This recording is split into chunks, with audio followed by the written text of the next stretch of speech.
Hey, my Legion, how y'all doing today? I want to review a movie called Rambo: Last Blood. Now, on whenever that movie came out, it came out a lot last year.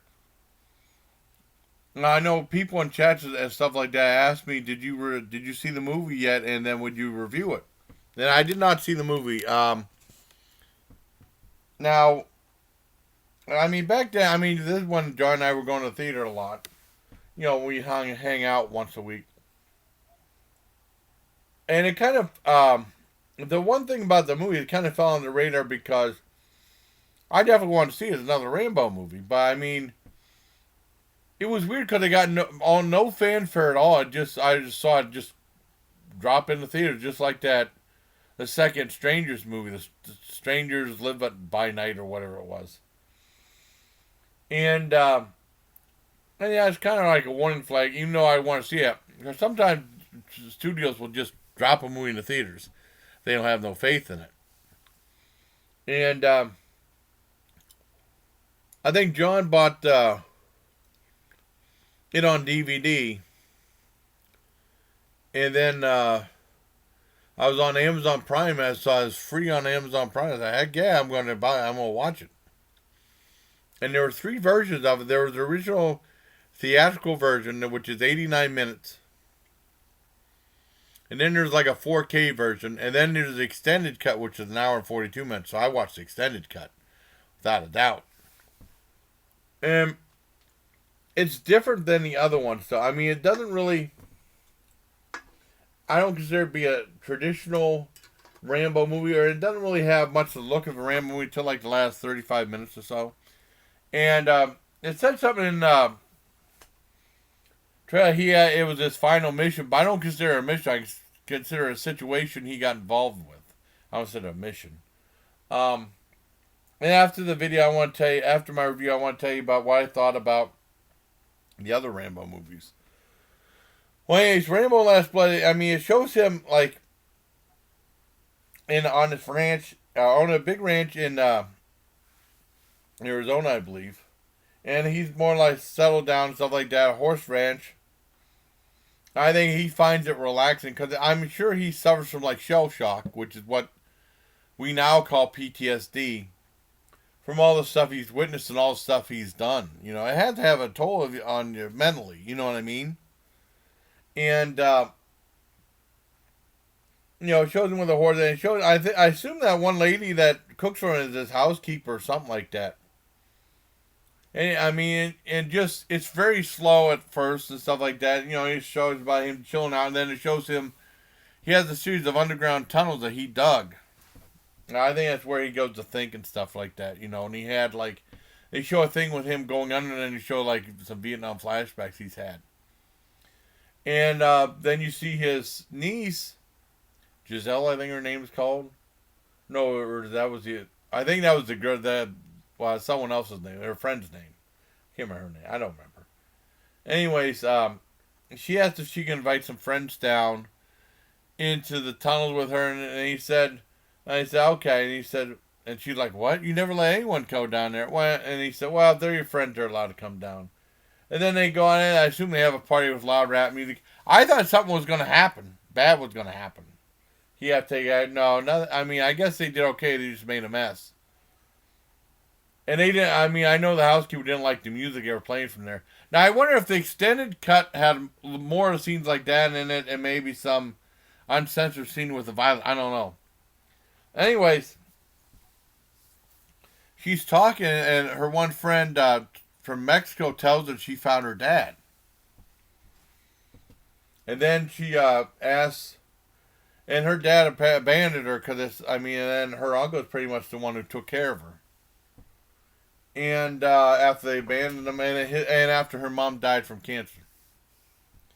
And she said, "Well, I found out. My friend told me that my dad's living in Mexico, and I want to go confront him and ask why he left." And he said, "No, it's not a good idea. He's not a good guy." And then her, and the housekeeper got in a big fight. Maybe it was her. I don't know. Got in a big fight about it, and he said, "Well, I guess you're right. I'm not going to go. And then she's in the car and she said, well, I'm just going to take off for a little bit. I'm not going to go. And that's where, if Dad was still living, I looked at her and said, you know she's going to go to Mexico, right? And my dad would be like, no! Like that. Something I did interchanges like that's pretty funny. Like, when I used to watch wrestling, they were talking about this wrestler that he had a big fight with Hulk Hogan. He kicked Hulk Hogan out. And he said he signed some wrestler named Mr. America. He'd never seen him before. And he came out and go, that's Hulk Hogan. My dad like, no! Like that in an outfit. Or like Friday the 13th Part 6. I watched it. I mean, that's the first time my dad saw it. I bought the DVD of it. I haven't seen that since I rented it. And there's a scene where that's the first scene where there's like a summer camp. Usually it's just a camp counselor, but no, summer camp. And then there's children there. Well, like, I don't know, 12, 13. I looked at my dad and said, you know he's not going to hurt those kids. Jason's not going to hurt those kids. And my dad goes, no, like that. Because, I mean, he didn't hurt the children. I mean, he just have the camp counselors and stuff like that. Well, anyways. Now I forgot what I was going to say. Oh, okay, yeah. She goes to Mexico. She meets up with her friend. And then her friend said, well, I know where your dad's at. I think she hung out at her place maybe in the afternoon a little bit. And then they went there kind of at nighttime.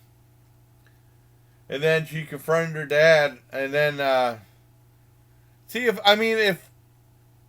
I was a child and then like a parent would leave us, you know, leave us, just abandon us, you know what I mean? I wouldn't want to find them, or confront them, or say, well, because you might not like what they have to say. And I mean, she didn't like what he had to say. And a friend's like, well, come on, I have you. We'll go to this one place and we'll relax some. And then takes to this bar, and I guess the girl gets drugged, and it gets sold into sex trafficking outfit with these two guys in Mexico. And I remember my one friend a long time ago said, you know, you can live like a king in Mexico with not that much money. And then, I mean, I remember seeing a couple cartel videos. No way. Especially that I got said, I have two of them. I mean, there's no way I'd want to go ever. Anyways, then her friend called the one housekeeper and says, hey, the daughter is gone or missing and stuff like that, and told her uncle and gave the address of the dad and stuff like that. And then of course he said, I'm going to look for my daughter. And then he gets pissed and he looks for her. And a whole bunch of stuff happens. It gets really, really good. But it takes a while for it to get there. It has to build up a story, because it's not like the traditional Rambo ones. It's completely different. But it's really good. The biggest problem I had was the subtitles. Whenever they speak Spanish, the subtitles suck because the movie studios have not learned. The film titles were in white. There's lots of scenes with a clear white background or sunlight, stuff like that, and you can't see it melt into the background there. Are tough to read that way. I mean, the worst thing is getting an action film and then like trying to read the subtitles and getting pissed off because you can't see them right, or you can't see them well enough. It takes you right out of the movie. That's the only real problem I have with the movie. I mean, it just doesn't seem like a Rambo movie, but I mean, it's really good, and it gets really violent. I remember whenever, I'm getting ahead of myself. I liked the movie a lot. I mean, it takes a little while to get into the film, but I don't know how if the extended cut and the director's cut. I mean, I don't feel like watching the theatrical. I watched the director's cut. The extended cut. I want to understand it just had extended scene to the build up of the movie, but I thought it was really good. I was tempted to give it a 10 out of 10, but I have to teach from now on. If a studio screws up subtitles like that, I mean, if a subtitle comes out once, it'd be okay. I mean, but there's subtitles throughout. They screw up subtitles like that, I'm taking a point away. So I'm going to give the Rambo Last Blood a 9 out of 10. Now, as far as the other Rambo movies are concerned, I've seen a few of them recently. Yeah, I think I did a video about it too.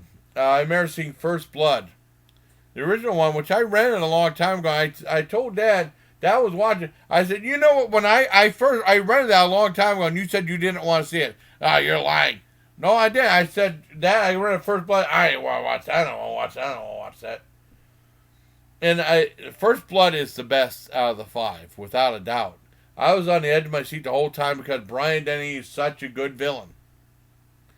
And it's Sylvester Stallone too. I mean, but it's an awesome, awesome flick. And then Rambo: First Blood Part 2, which is the one that really, because I mean, First Blood came out, it was a success, and then it kind of just disappeared. And then Rambo became an international hit. I mean, you heard about that movie a lot. It was a monster hit. And critics were complaining about how violent it was. I thought it was pretty tame. I mean, there's some violence. I mean, the guy blowing up, that was the biggest thing. But I mean, if they would have had that, I mean, I know how the MPAA was back in the 80s. If they would have had the violence that was in Rambo Last Blood and the Rambo Part 2, it would have gotten an X rating. That's what used to happen with the Friday the 13th. Friday the 13th would come out and they said, oh, we're giving this an X rating. And, yeah, they're giving it an X rating. And they had to make cuts and stuff like that. Now, which one I got? I'll do this one. Well, no, I'll go back to this one. You know, and then now I see I'm goofing off and getting ahead of myself. You know, but I mean, I liked Rambo: First Blood Part 2. That's the one that really gave Rambo its attention. Really, I mean, First Blood came out, was a hit, but not too many people talk. I know a lot of people getting the Rambo knives. Yeah, we should get that. The Rambo knives, they have like that compass, and you open it up, and there's all the like matches and fishing line and all this other stuff. Like kids in school were getting that. I never got it. Yeah, my mother, I'd be forbidden to get that. It's going my way my mother was. And, but I loved the movie when I saw it when it came out. Now, I don't think it holds up as well as the other one, but I do like it. Now, Rambo 3 came out when I was in Fort Detrick, Maryland. And I had a billion chances to see it. I don't know, it just didn't come off as being that interesting looking to me. And I saw like little bits and pieces there and there, and I was like, I don't know about this. I finally saw the whole thing, and it's okay. It's okay. I think it's the weakest of the series. And then, like in 2008, the remake of Rambo would be Rambo Part 4. It just called Rambo was awesome. I liked it. I only saw it once, though. I'd like to see that again. And then Rambo Last Blood was really good, too. I still think the best one is First Blood. So I hope you liked this review of Rambo Last Blood. 9 out of 10. Until next time, please. Take care, my legion. Hey, what are these people doing on the street? This neighborhood, this ain't no residential district. Remember Richard Pryor did that joke.